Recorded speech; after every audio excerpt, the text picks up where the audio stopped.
Okay, so coming back to the passage, so this is Ruth chapter 2 that we are beginning with, and I'm going to ask you questions. So we, go verse by verse. Okay. Now the first question. So now the stage is set for God is going to do something completely new because Naomi has come back saying, "I'm Mara. I'm no longer Naomi the pleasant." So she's come so bitter. Yeah. Right. Okay. Now, what information? So what information is provided in verse 1 about Boaz? Anyone?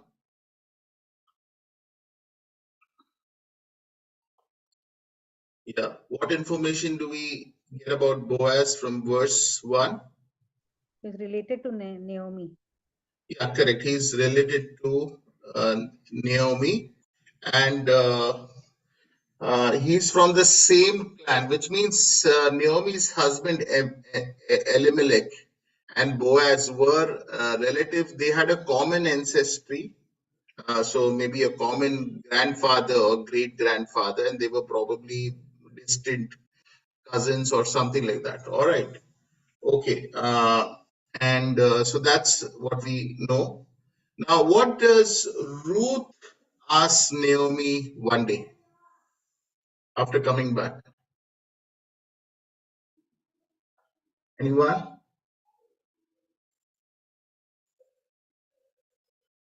Okay.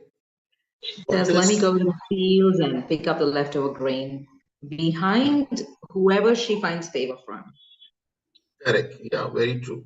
Now, what's interesting, or what's puzzling,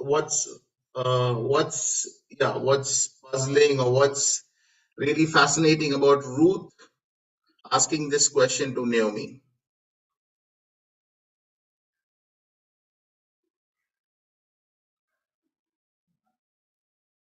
Okay, look at that verse carefully. And Ruth the Moabite said to Naomi, "Let me go to the fields and pick up the leftover grain behind anyone whose eyes I find favor."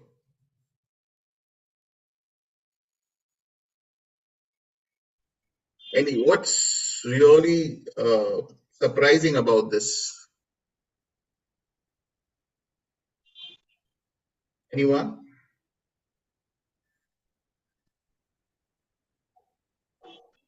Think. They've come back to Bethel. Ruth is a foreigner, Moabite. She wanted to help her mother-in-law. Okay, she wanted to help her mother-in-law. Excellent. She's also concerned about whether she'll be accepted in that society. And so she mentions the very, this discomfort that she has about whether she will find favor. So to be allowed to work in the fields, that's her main concern there. Okay, fine. Anyone else? What does it tell us about Ruth asking this question? Any quality of Ruth that comes out? The servant attitude that she's okay with doing stuff. She's not stuff. And she doesn't need to be forced to do the work. And she's willing to be a provider. Okay. Very good. Okay. Anyone else? Okay. Now we see that. Yeah. Anybody wanted to answer? Okay. We see that she's a foreigner in this land, and she would have probably wanted her mother-in-law to take the lead to tell her what to do and where to go.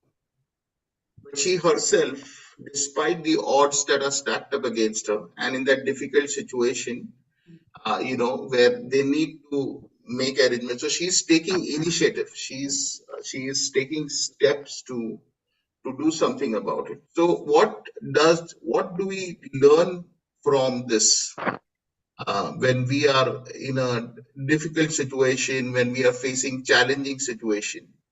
What can we learn from Ruth about this? Yeah. Yeah, go ahead. Yeah, all the odds were against her. She was a woman in a patriarchal society. She was in a foreign land. She was not probably didn't have good. Yeah, Sister Mamta, are you saying something? We cannot hear you. Be loud. No, Pastor, sorry. Yeah, okay, okay. Right. So, and it was also possible that she, here she's a younger person in a foreign land, but she's taking initiative. So, what we learn is that we need to, whenever there's a problem, we can be proactive. We can take the initiative.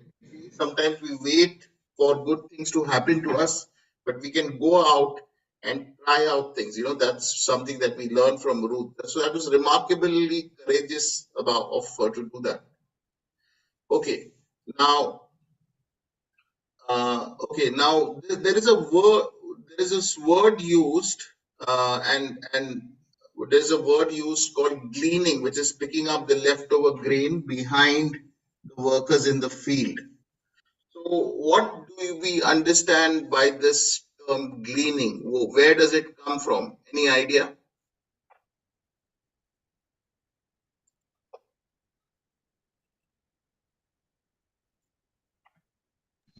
Gleaning literally means to, it usually has a difficulty attached to it. So it's not something which you need to get it from various sources. So it's not readily available for her. So she's literally working hard to pick it up from wherever it's left off on the ground in this scenario. But on a general note, gleaning means to say you're struggling really hard to get it. Okay, yeah. Anyone else?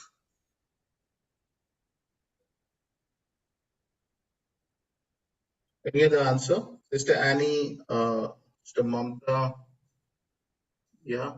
Sister Anne, yeah. Sister Marcus, Tanu, yeah. Okay, so this is basically To a. help the poor Yeah, people. go ahead. Mrs. Marcus? Gathering To help the poor leftover people grain. out. Okay, correct, yeah. So this was I mean, there's yeah, livelihood for them also. correct, yeah. This was a system in the Old Testament law, as per Leviticus 19, 9 to 10, that what used to happen is usually the workers who would harvest, it was a time of harvest, barley was ready, and wheat harvest was soon to follow. So usually the women would cut the crop. Okay, they would harvest the crop, and that's the time the poor people would gather the grains that was dropped by them, or some of the stalks that would remain that were not cut off were picked up, were taken by the poor people who would glean behind the working women. And these working women were restricted, according to the Old Testament law, to not glean, to not harvest in the margins of the field, because that was, according to Leviticus 19, 9 to 10, was supposed to be left for the poor, for the widows, for the orphans, and for the aliens. Okay, so you're not supposed to cut the crop at the margins, and also let the dropped grains remain, and leftover grains remain there. So that was the system, right? Now, why do you think God put this system of gleaning in place? I mean, what does it tell us? I mean, God could have just asked people to do charity as we do in our system today. What do you think is the purpose of instituting such a law? Gleaning, where the poor and the needy they come out and they gather the grain dropped by the harvesters. Basically, on a general note, in farming, I do come from an agricultural background. What we normally do is we leave it behind because once we've commercially harvested everything, we can't economically profit from the ones that are left behind. So it's left for people to pick it up. So that is, and yet in that situation, Ruth tries to find favor so that they can let her pick even that at least, because she's a foreigner and there could have been poor people within Israel. So they would have said, like, we are used to this. You stay away or something like that. Right. Okay. All right.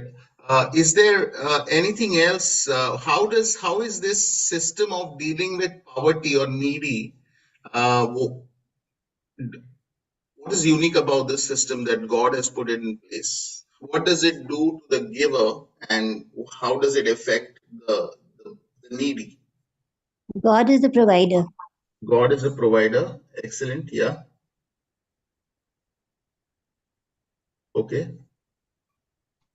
So this is a very beautiful system, social system that God had introduced. So what it does is it encourages the giver to be gracious. Also, it restricts the person who's actually the field belongs to, or the one who's collecting, to be excessively greedy about their profit. But and so you're always sensitive. It is within the system of gathering your crop. You always leave something behind for the poor and the needy, and you do it as your obedience towards the Lord. So it encourages generosity, keeps one from becoming greedy, which is excessively go after profit. And the other thing is that on the other side, it helps the poor, the needy, to have dignity, that they don't have to beg in front of others. The other thing is also, it encourages them also to work for their food and not to sit at the side of the road and just cry to people, come out. And so that's what we see. So it's a very beautiful system that was there in the Old Testament law, right? Okay. Now we come to the next part. Uh, now Boaz comes to this field, and Boaz has arrived, and so the field, it says, she happens to go into as she's looking for work.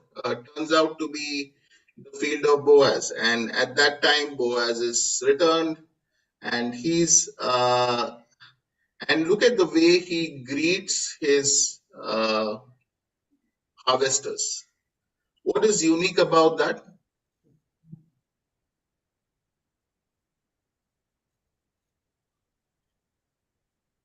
The way he greets them.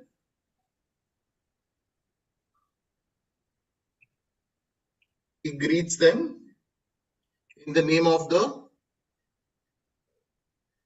In the name yeah, of the Lord. yeah, in the name of the Lord. He greets them. Yeah, Sister Anne is trying to say something. I'm sorry, we are not able to hear. Yeah, he greets them in the name of the Lord. And now please remember, okay, so he's in this. So Boaz is the owner of the land, and okay, now he is a rich man. He's a relative of Elimelech, Naomi's husband.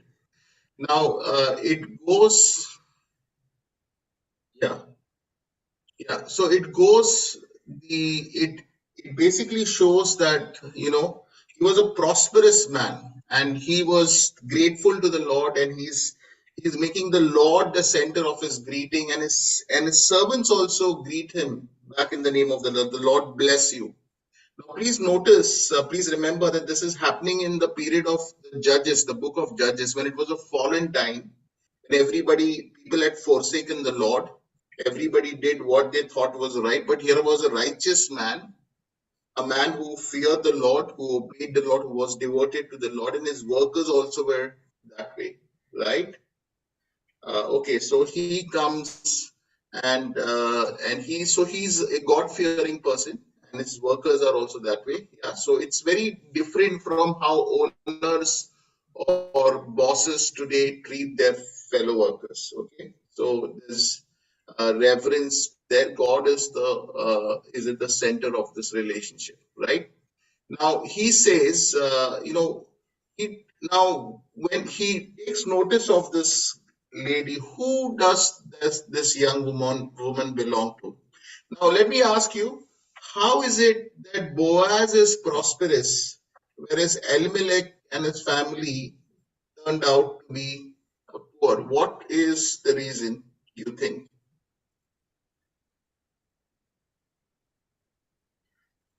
How do you contradict? What is the contrast between Naomi's prosperity and Naomi's poverty and Boaz's prosperity. They were from the same clan.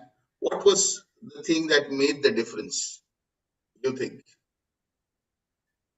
They were both from the same clan. They probably had the same resources to begin with. But how did Boaz prosper and Elimelech and his family came down to nothing? Anyone?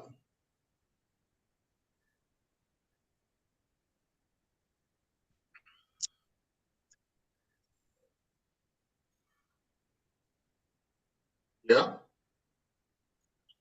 Now, what had Elimelech and his family done which Boaz didn't do? Does anyone remember the beginning of the story? What did Elimelech and his family do that Boaz didn't do? They left the house of God, Bethlehem. Correct, Brother Sandesh. They left that place of Bethel in desperation, when there was a famine, whereas Boaz stayed put, and we see that God in time blessed that land back. Yeah. So it just goes to show sometimes where you are in a hard place in life,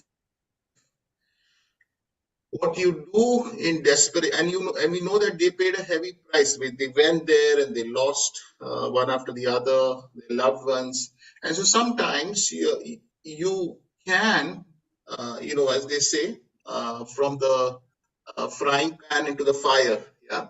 So when you're in a desperate place, it's so important to sometimes stay put and trust in the Lord and to seek the Lord's face. Instead of a desperate move can sometimes get you into more trouble. But sometimes if you stay put in obedience, God will eventually bless you. So it's very, very important to remember this difference. Yeah. Right. Now, okay. Just then, Boaz arrived from Bethlehem and greeted the harvesters, and he took notice of this lady. Okay. Who is this young woman? Okay. And what is the report he gets from her? From the harvesters, the overseer?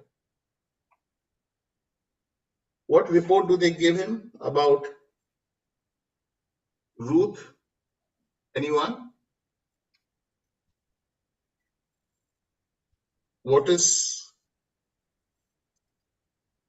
amazing about the way they report? Yeah, they were pacing about this. Yeah. Like they already, Anything else? they already Sorry, my voice is echoing. That she's a virtuous woman. Was a virtuous woman, yes. they already knew who she was. Okay. Mm-hmm.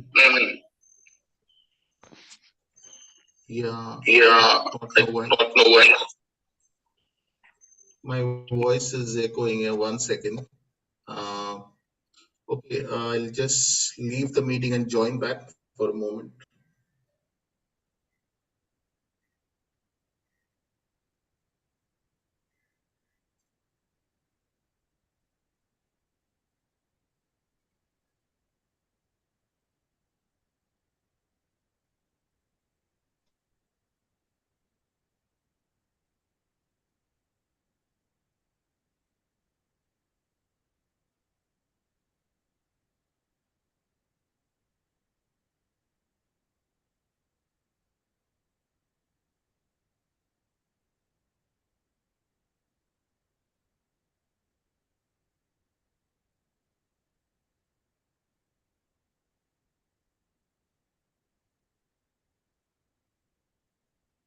Hello. Yeah. Sorry for the interruption.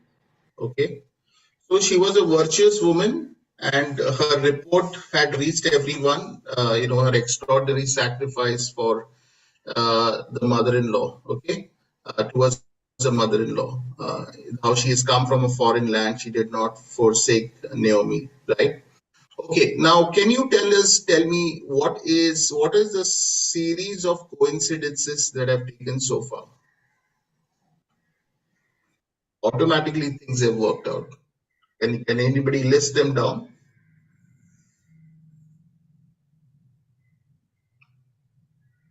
What is the question? Can you identify a series of coincidences that have taken place so far in the story?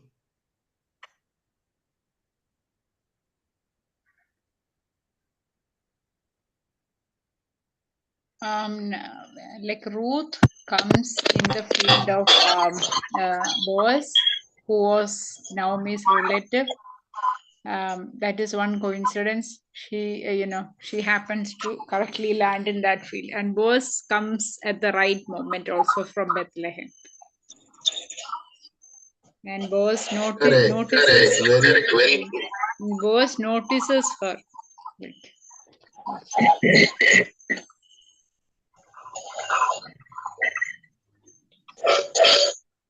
Yeah. So there is an echo. I do not know why it's coming. Okay. All right. Yeah, so she comes on that day.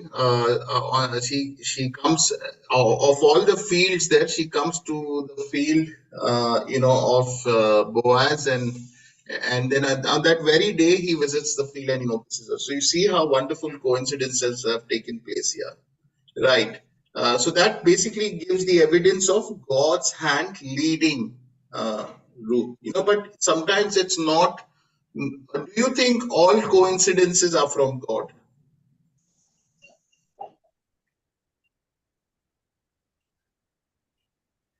Yes. Anyone? Yeah, Delphina. Hello. No, it is not, because David sees Bathsheba, right? That is also coincidence. Yeah, good point. Good point.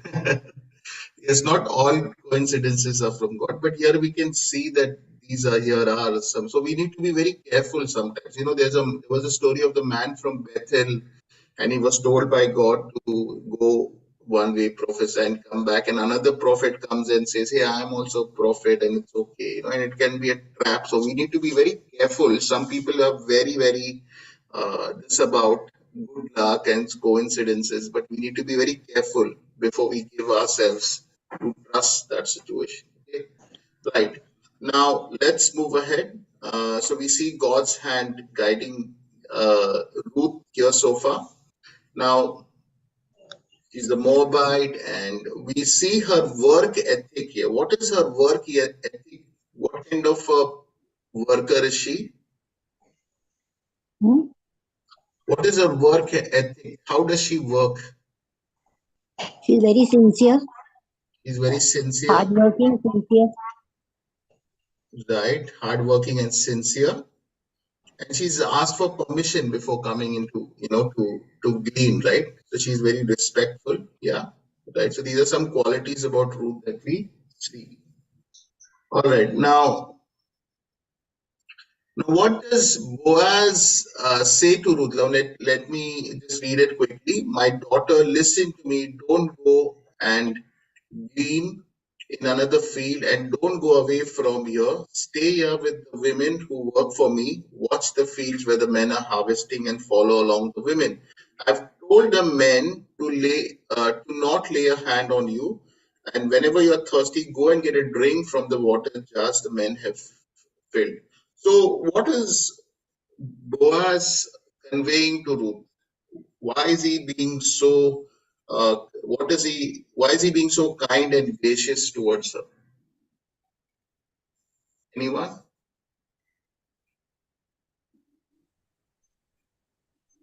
Why is he being so? Because he has already heard about her sincerity, of how she left her land, her people, and everything to come to a new land. And so maybe he's impressed by her past life. Yeah. So he's very impressed about that. Yeah, he's very impressed. What has he done? What are the things he has done for her? Can you list them out?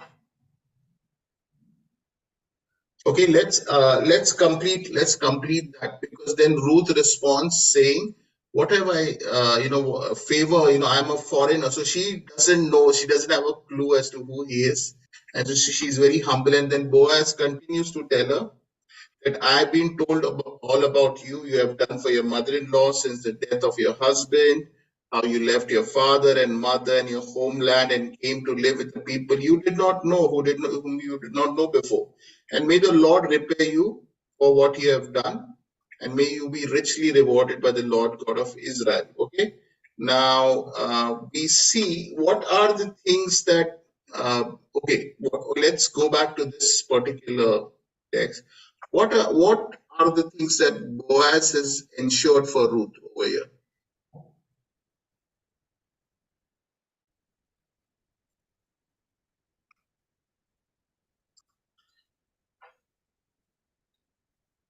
That he said, do not leave his field.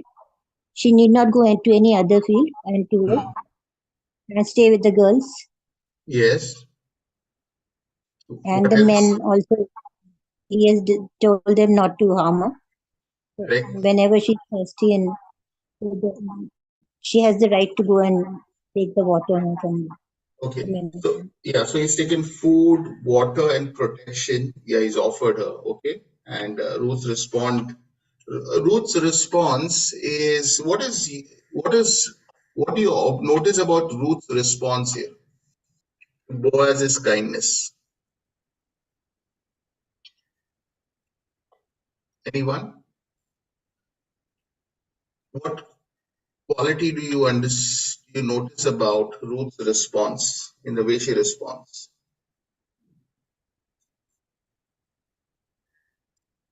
Anyone? Humbleness. She's humble. Yes, Delphina, excellent. Why do you think she's humble? Yeah, Delphina, why do you think she's Yeah, humble? You're right. Why?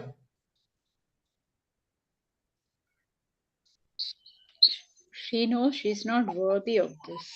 Yeah, very true. Yeah. Okay.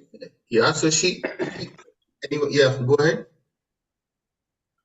Yeah. So she knows she is not, but she knows exactly that she's a foreigner. She's not worthy of it. It's so important. That's a humble attitude. She knows her place. She knows she's not one of his workers. Yeah. And she still found favor. So that's very, very important an attitude even for us to have when we receive blessings. So many times, or when we go through the situations in life, a lot of us feel entitled. I deserve good things to happen to me. I deserve respect. I deserve people to be nice towards me. But there is a bit of a pride in that, isn't it? We need to be humble and count everything as a blessing and grace from God. So we see this attitude of humility that she's so thankful and she knows her place. She's not forgotten her place in all that joy and favor. I'm a foreigner, right? All right. Boaz replied, I've been told about what you've done for your mother-in-law and how you left your father and mother, your homeland, and you came to live. So he's mighty impressed with her.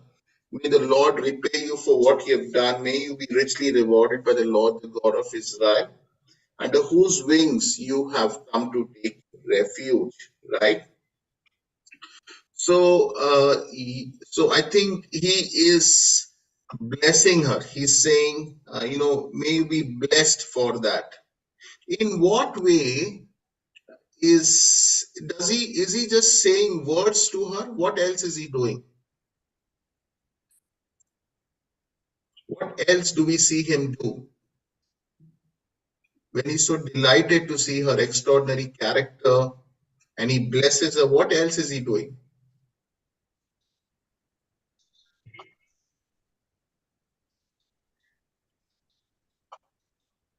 He says that she may be rewarded. Correct. Guidance God of Israel.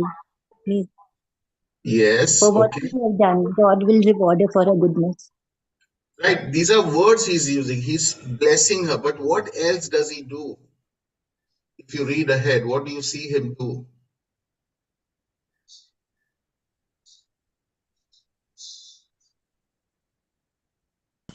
He invites her for a feast.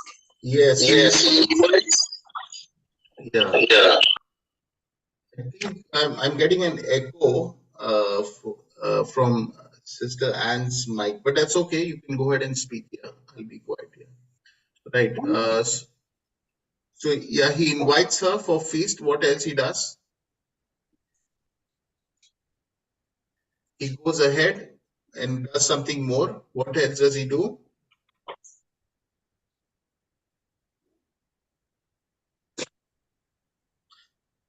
What does he What tell does he her? tell her? He gives her some leftover because he knows the mother-in-law is waiting. Okay, he gives her, yeah, he tells her to take more, right? He makes her eat, and she took some leftover for Naomi, we see, and he tells the young man to let her gather among the sheaves. Sheaves are when all the bundles. Yeah, yes, Mrs. Marcus, No, you were saying something? no, sorry, Pastor. Yeah. So basically, yeah, please unmute whenever you all are speaking. Yeah. So basically, what happens is sheaves are basically when all the crops are gathered, they are tied into bundles, and those bundles are then tied into greater bundles for transport. Those are called sheaves. And he says now wherever the grain is stocked, let her go there also and collect it. In fact, he tells the harvesters, his men, to pull some stalks and drop them down, and do not rebuke her. So intentionally let her have more. Yeah. So you see Boaz's kindness. So he's not only just saying words of blessing. What is he doing here? He's not just saying, Lord bless you and all of that and may reward you. What is he doing? Anyone?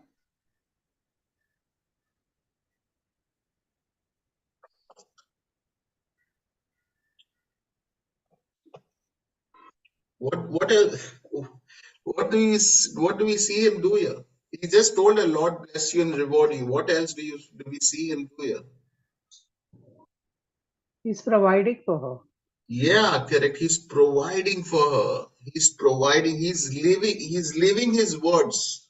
He's being an answer to his own prayer. Yeah.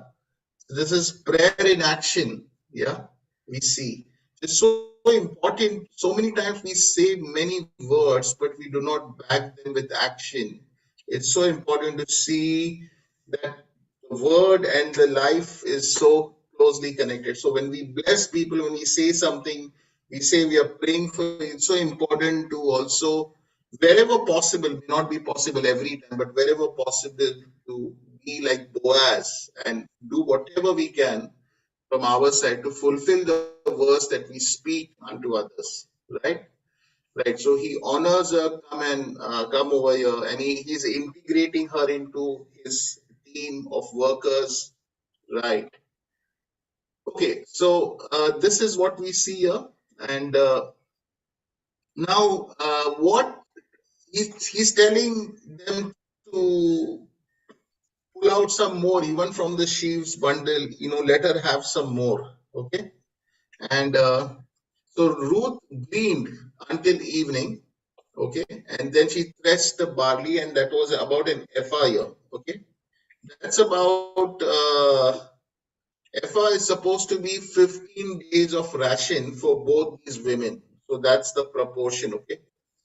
Now, he gives so much in a single day, she's kind of earned half a month's of provision. He lets her have it. What kind of a businessman do we think Boaz is compared to how we find in modern times?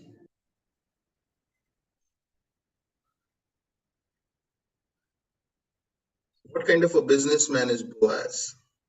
compared to how we find in modern times? Anyone?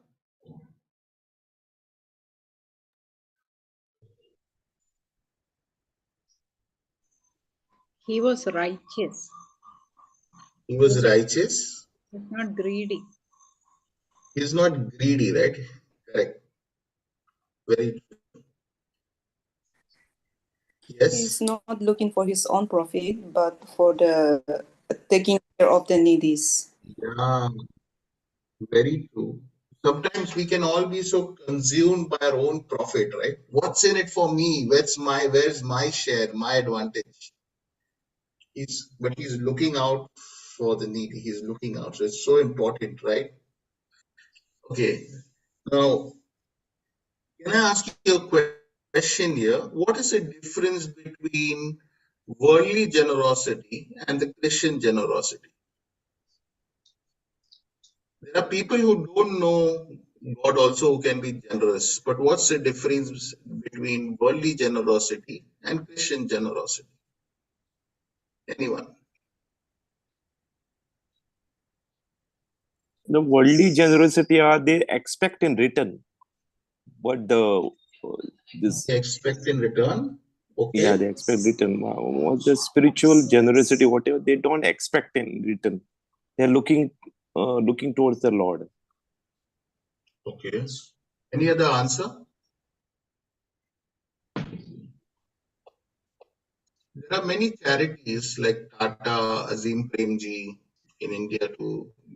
I know there is Bill Gates Foundation. There are many people who are generous. What's the difference between their generosity and the Christian generosity?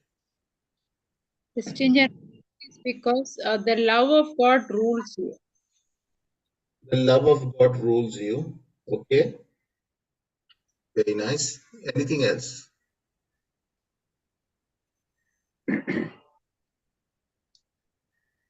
You're storing riches in heaven. Storing riches in every year. Okay. Now, one thing is there that people who are generous out there in the world, they're generous because of the plenty they have. Okay, they have lots, and so they can give out of the plenty. But Christians their generosity is not based on the balance they have. It's based on who the Lord is for them, what the Lord has done for them. Okay, and we see the evidence of that in the Macedonian giving. Yeah, when Paul was collecting alms for the help for the church in Jerusalem, the greatest donation or the most extraordinary giving came from the Macedonian churches, who were the poorest of the poor. So Christian generosity is not really based on how much you have, but on who God is. The joy of the Lord makes you give it. So it's basically a something that is an effect of Jesus Christ as your Lord and Savior. Your salvation, the joy of the Lord is what compares. Even the poorest person can give more and beyond his means because of the joy of the Lord. So that's a difference. People out there in the world are generous because they have plenty and they want to give more. But Christians don't necessarily have to have plenty. Whatever they have, they can joyfully give at times because of the Lord. Yeah. Right.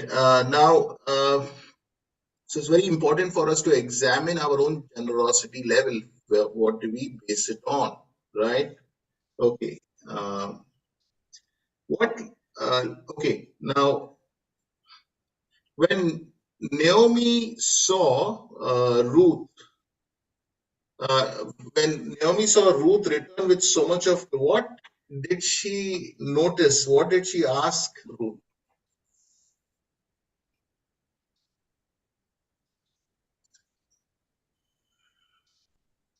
What was she surprised about or amazed about or puzzled about?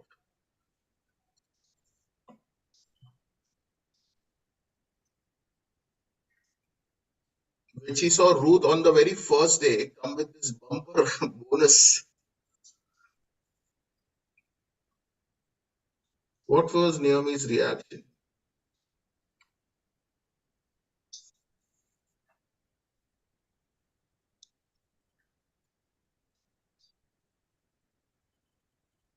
Anyone? Come on. Naomi There's no knew need that to. He was? Naomi praised God for that he had not left her and he had taken care of Yeah, her yeah, yeah. Okay, through. but initially she wondered, right? How did this happen? From where did it come from? Where did you work, right? Okay, and when Ruth said it was Boaz, then what was Naomi's reaction? She praised God. What else? What did Yes. she say about the Lord? Hmm. She, yeah. She Yes, was Sister Anne? she was in pain earlier. Now it's surprise. Yeah, yeah. So we see from Naomi the bitter Mara, now she's praising God. Yeah, she is saying, the Lord bless him. He has not stopped showing his kindness to the living and the dead. The man is a close relative. Now she is drawing the connection how God's blessings are unfolding in her life. Okay. Now there's a word used, kinsman redeemer, or here it is called guardian redeemer. Does anyone know what this word means? Kinsman redeemer or guardian redeemer? Anyone?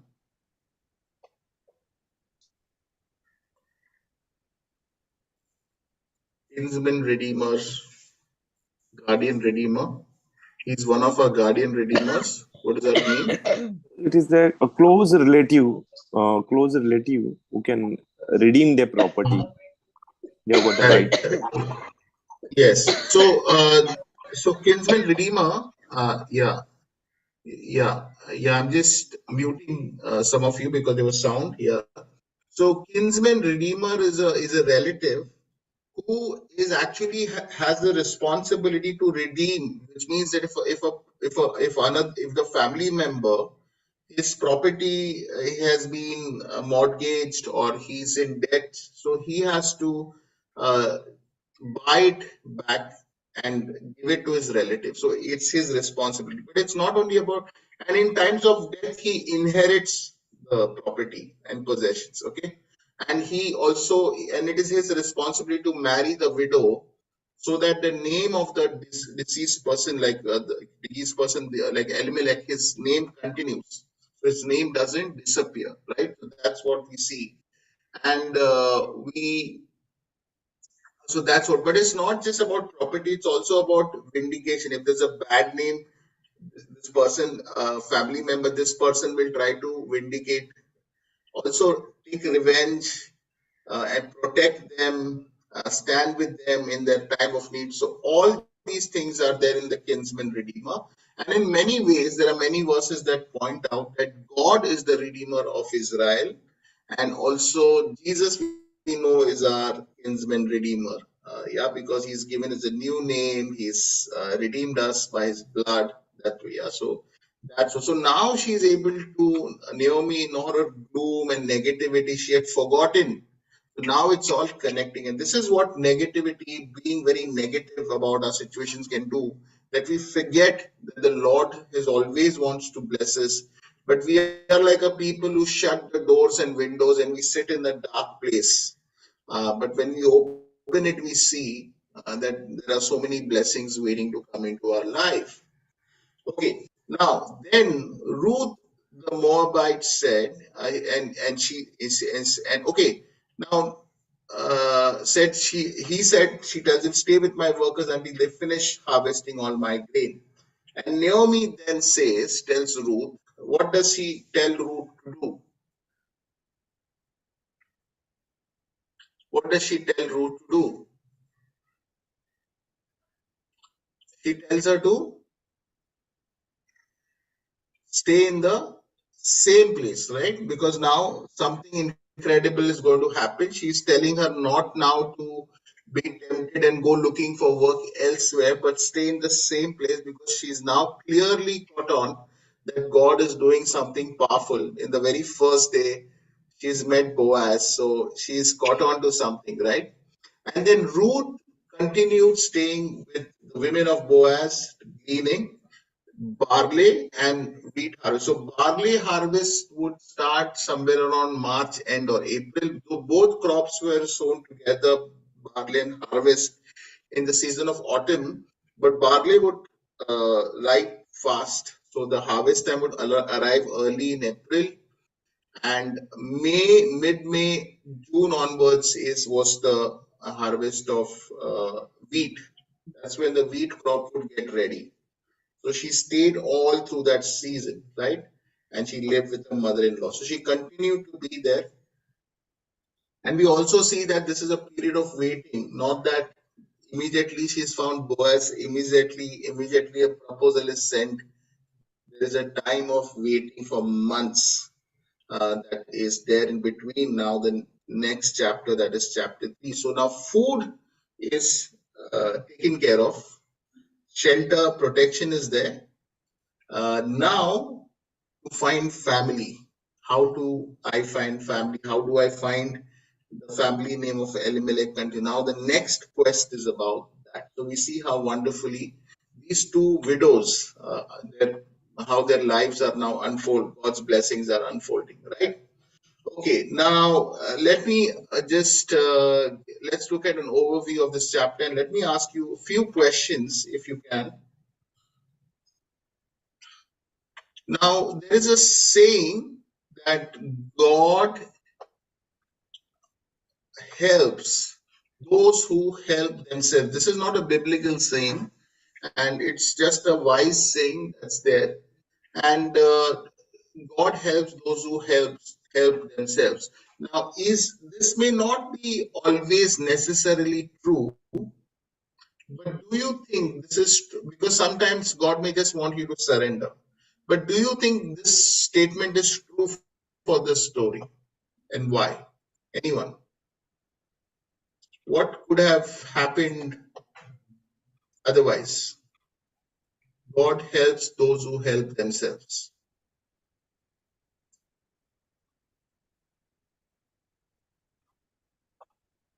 Yeah. Anyone? Is this true for this today's chapter? Is this saying true? Anyone? Well, if we I'm saying it's not necessarily true. Yeah, go ahead, please.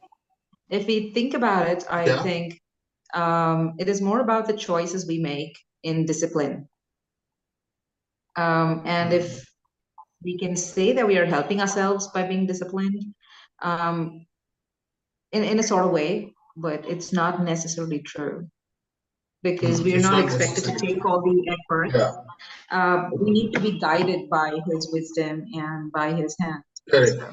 Yes. It's not necessarily true. It's not necessary to agree with you. Yeah, we have to make choices according to God's will. But this was anyway, Ruth had surrendered her life to the Lord, and she took the initiative.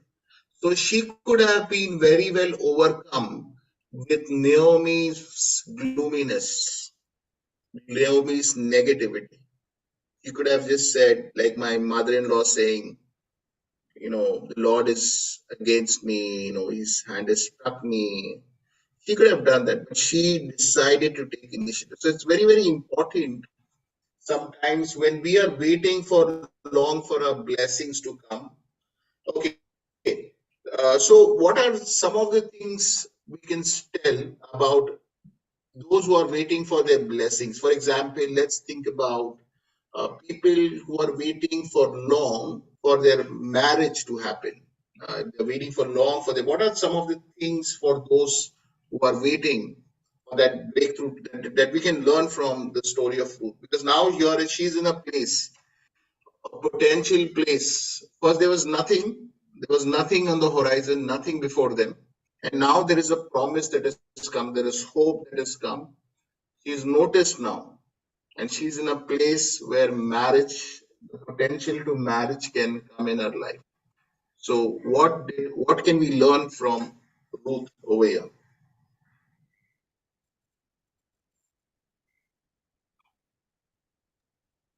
She chose above everything else. Advice do you? Yeah. She She chose goes to above everything else. to choose to go with Naomi despite her Right. bitterness, and she overcomes Right. her own past. She's giving into a level of understanding that only God could have put in her at that point of time. And she was chosen for her obedience and her simplicity and her hard work. So she was putting herself out completely to do the right thing.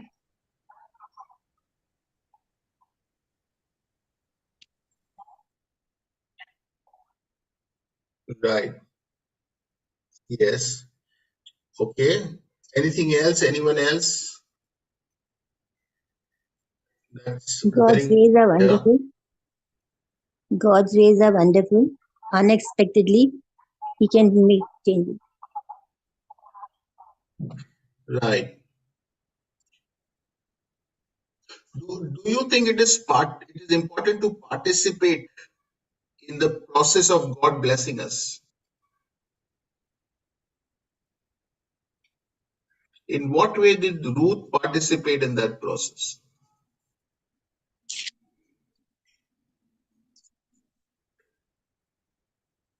Okay.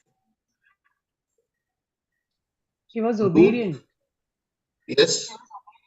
She was obedient, She was yes. obedient. She moved. Yes, she is obedient. Anything else? Anyone else? Yeah. Took So initiative. as Dr. Yeah, she took initiative. Excellent. So as Dr. Brenda said, starting from beginning, she was committed to Naomi. She did not commit to Naomi on a stage, but privately. Yet that commitment was so powerful. It made news as soon as they entered, because she was a foreigner. She was obedient. She was willing to take initiative. She was proactive, not just see the problem and wait for her mother-in-law to do something. She herself took the initiative to say, okay, let me go out and see. So there we see how, what's important is that for her to be noticed, there is no description. There are some women in the Bible who are recorded to be very beautiful. But what made Ruth noticeable was not her looks, as it seems, but her character, her faithfulness, her extraordinary sacrifice and commitment, her hard work. That is what made her noticeable. So, so important to be faithful, to be obedient, to choose the higher thing to do. Because sometimes you can just do what is expected of you and stop there. But going the extra mile, being extraordinary in your obedience to the Lord, and make people talk about you. And people who are extraordinarily good, they do not need anyone to notice them in a way like through some recommendation or pulling some stunts. People themselves, God's people themselves, will recommend you or talk about you, and that's what we see here. Yeah. Right. Now, one of the things also we see in this passage is how can we create, what do we see about women's safety? What do we see, understand about creating safe places for women? Is there something that we read about it in today's chapter?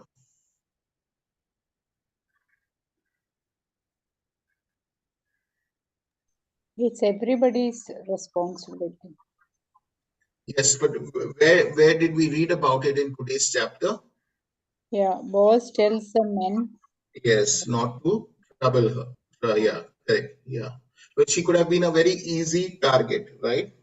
So even in today's in workplaces, society, sometimes churches too, it's so important for us to create safe places for women where women feel safe. Here's something she really says, which really strikes us, Ruth, when she tells Boaz, she says, "You have put me at ease. You have put me at ease, yeah, uh, by speaking kindly to you. Now I don't have to, you can imagine the fear. She's all alone. She's a foreigner. She has no family of her own. She looks different. She comes like a Moabite. Israelites look down upon Moabites, and she's so vulnerable among all the men and women. And now she has to be constantly on her guard, but now she's at ease because here is somebody who's promised protection over her and to provide for her. So wonderful. Yeah. It's so wonderful to create such spaces for women in our workplace, in our society, in our churches, in the nation. So important. The Bible really brings that out. We saw also about the system of dealing with poverty there that was put in place.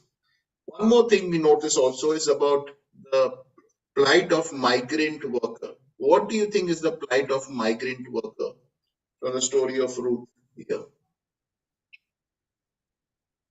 Or foreigners probably coming down, aliens coming into our land. What can we learn from this story? What makes us think about them? Anyone?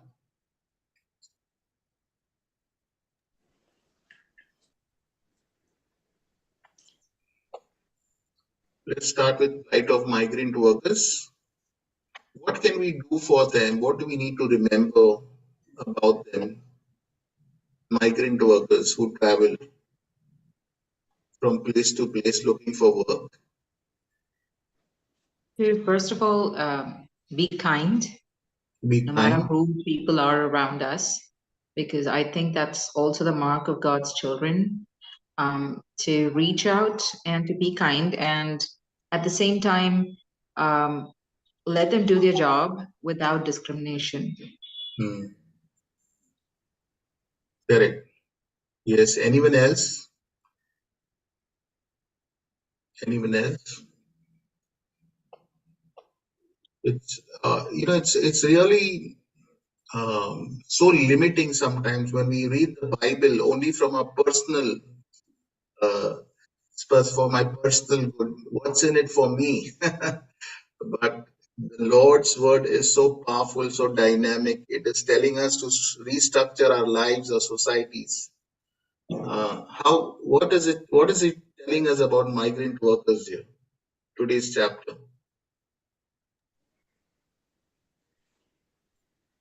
Anyone? Yes, sister. Taking care of their safety Taking care or of their safety, yeah. their basic needs, The basic providing needs. them food. Correct. Yeah. Even the daily wage earners, no, they are just living hand to mouth. Yeah. So we see that they are very easy targets sometimes because they have lost their land, their field, their crops have failed. They may have had to sell their possessions, uproot their lives, and travel to a foreign city. You can imagine the fear, the uncertainty before them. They are so scared. Anybody can attack them, anyone can exploit them, rape them, kidnap them. But when somebody comes like Boaz and tells them, stay here, you work with me, I'll take care of you, I will protect you. Oh Lord, you put me at ease. So beautiful it is, isn't it? As Christians, let's remember that the Lord is our kinsman redeemer, and we also need to be for those who are weak and vulnerable around us, who are probably coming from foreign land, sometimes students, working people, young men trying to build their lives, come to the city or come to our country, and they are so alone and so lost. It's so important to think about what we can do. But it's so important, but I think it's good to do it as a church and see where we can, because then we can be more wise and careful. But nonetheless, this is a challenge that remains before us. Okay, so that's just there, and yeah, and also one more thing is also about the responsibility we have towards each other. Of course, it begins with a relative, family member to look out for our brothers, sisters in our family who might be sinking. Sometimes we distance ourselves from people who are losing. But the Bible tells us that we are the kinsman redeemer. We have to rescue each other. We need to bring back their properties, give it to, we need to defend them, make sure they have a good name. Sometimes we laugh at each other, isn't it? When something bad happens, we say, oh, look at the church becomes a gossip center. But a kinsman redeemer is someone who rescues that person. And he struggles with that person. He will avenge, he will protect, he will fight for that person. Brings that person back into the society. So amazing to think about that we are called to be that way too. That's our responsibility towards our loved ones and also towards each other in Christ. Yeah. So because we are all brothers and sisters in Christ, right? So therefore we become our relatives. We are related to each other in Christ. Yeah. So these are just some thoughts from this chapter. May God bless us all. And may we come back again to finish chapter 3 and 4 next Wednesday. Okay. Bye, everyone. God bless. Good night.